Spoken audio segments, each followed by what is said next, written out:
You know what's weird about Aquarius is that our idea of love is not like most people.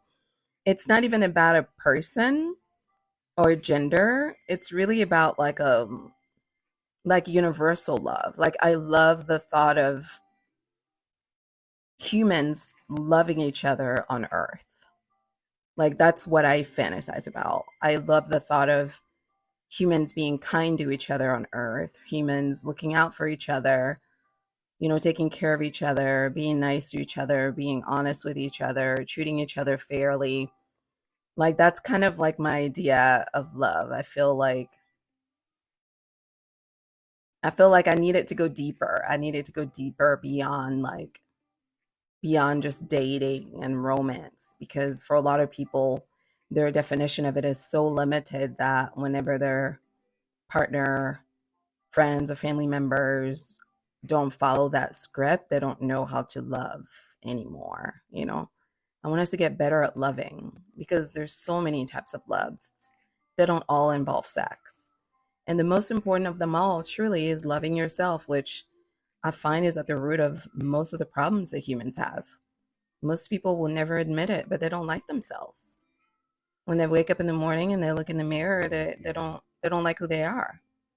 They don't like how they look. They don't like how they feel.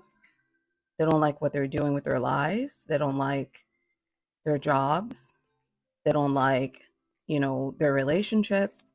They're just unfulfilled and they feel aimless and lost. And for a lot of them, they've internalized some of that lack of success, and they've internalized some of that lack of fulfillment where they started thinking, oh, I'm the problem. I am the reason um, why I'm not, like I'm not worthy, like I'm not worth it. Nobody wants me, nobody loves me because I'm not deserving of love, because I'm worthless. That's why nobody wants me because I'm worthless or because I'm ugly or because I'm poor or because I'm uneducated or because my skin color looks a certain way. I think that's really what needs the most healing. Like before we even get to talking about couples and romantic love, when a person is not feeling whole in themselves, it's hard for them to find that wholeness in companionship. And that's why I hate this idea of you know, marriage being two people coming together to make one. I hate this idea because it just fosters this belief that there's somebody out there that completes you, which is false, by the way.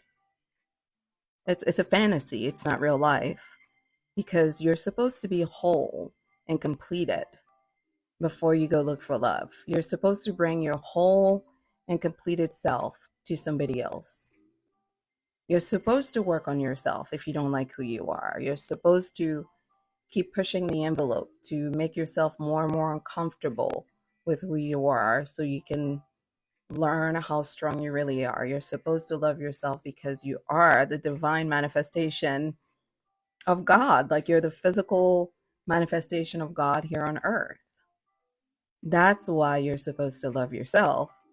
It's not because society told you that you're beautiful or that you're worthy.